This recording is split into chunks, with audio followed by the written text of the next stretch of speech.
Bonjour sur la chaîne Mimanoufi. Aujourd'hui nous allons faire une soupe, la soupe marocaine par excellence, la harira. Nous allons faire pour 10 personnes, mais vous pouvez la conserver 3 jours au réfrigérateur si vous n'êtes pas nombreux, ou les mettre dans des barquettes au congélateur.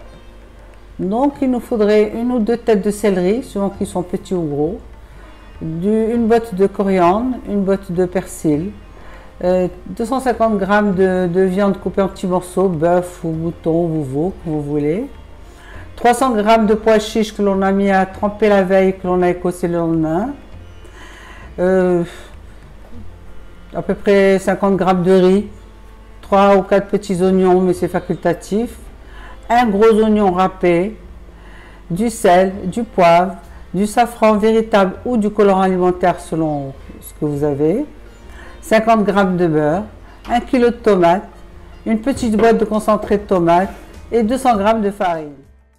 En ce qui concerne les herbes, il faut évidemment les hacher. On peut le faire à l'avance si on veut. Dans une grande marmite, mettre la viande, un morceau de viande, puis les pois chiches écossés, puis l'oignon râpé et les herbes que l'on a coupées en très fin, comme persil, coriandre, céleri, et le morceau de beurre, le sel, le poivre, le safran. Ici on a mis du colorant alimentaire, comme du safran et du colorant alimentaire. Voilà, on mélange tout. Un petit peu avant d'ajouter l'eau. On attend que la viande s'imprègne bien des épices et du beurre. La viande de 10 minutes là dans la marmite. Maintenant on va ajouter l'eau. Il faut beaucoup d'eau.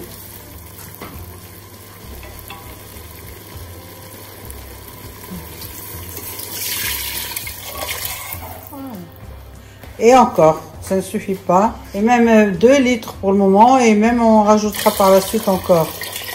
Là c'est 2 litres qu'il faut. On couvre et on laisse cuire. La cuisson de la viande, là, ça dure 1h30. Et après, pour Tsoudouera, ça c'est encore une petite heure. Donc quand on veut faire la harira, il faut compter 2h30 de temps pour pouvoir la faire. Donc c'est pour ça qu'en général on l'a fait pour 2 jours. Et les tomates en 4 et on les a mis, on leur a mis un demi-verre d'eau dans le verre du mixeur et maintenant on va les battre.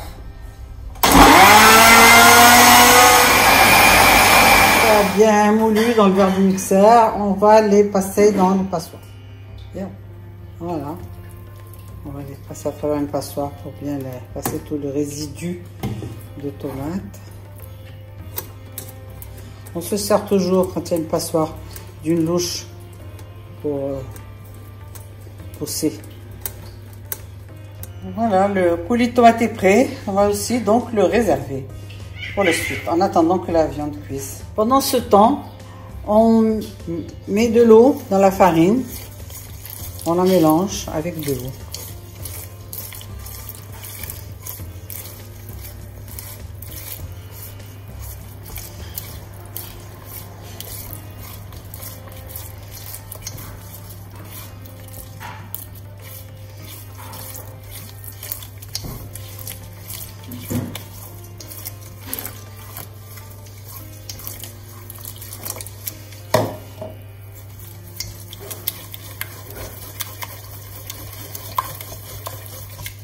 Un peu plus d'un demi-litre d'eau, un peu plus. On l'a fait à l'avance pour que la farine soit bien, ne fasse pas de grumeaux.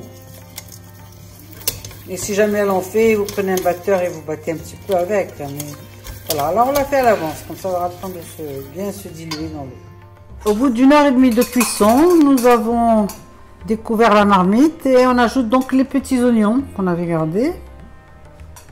Enfin, ceux qui veulent, c'est pas une obligation. Le riz,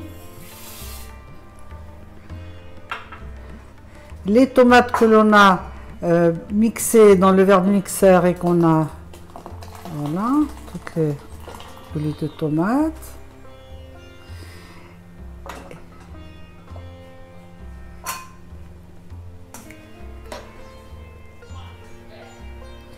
On mélange le tout, on laisse bouillir un petit peu. La soupe est en train de bouillir, c'est bon, les 5 minutes sont passées. On ajoute maintenant le concentré de tomates que l'on a dilué avec un petit peu d'eau pour que ce soit plus facile à marier avec le reste. Ajouter la farine que l'on avait diluée dans de l'eau, tout doucement, tout en tournant pour qu'elle ne fasse pas de grumeaux. Voilà, tout en tournant tout doucement. Voilà. Ça s'appelle tdouera. Parce qu'on peut commencer le bouillon la veille et faire le tdouera le lendemain, ou le matin et faire le tdouera après. Ça se fait en 2 temps la harira.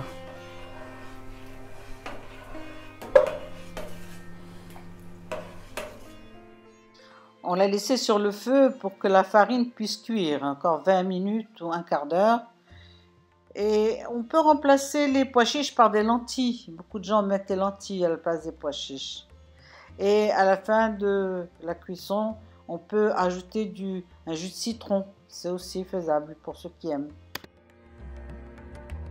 On a laissé exprès les petits oignons à la fin parce que justement ils doivent rester entiers. Et qu'on va pouvoir les manger comme ça entiers, c'est très bon. On peut en mettre plus. Au bout de un quart d'heure, 20 minutes, c'est bon. Et la harira est prête.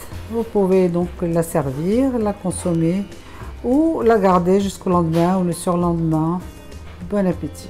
La soupe est prête. Au moment de dîner, on peut la mettre dans une soupière. Essayez de chauffer la soupière avant pour que la soupe reste bien chaude. Et on peut la consommer donc avec des dattes.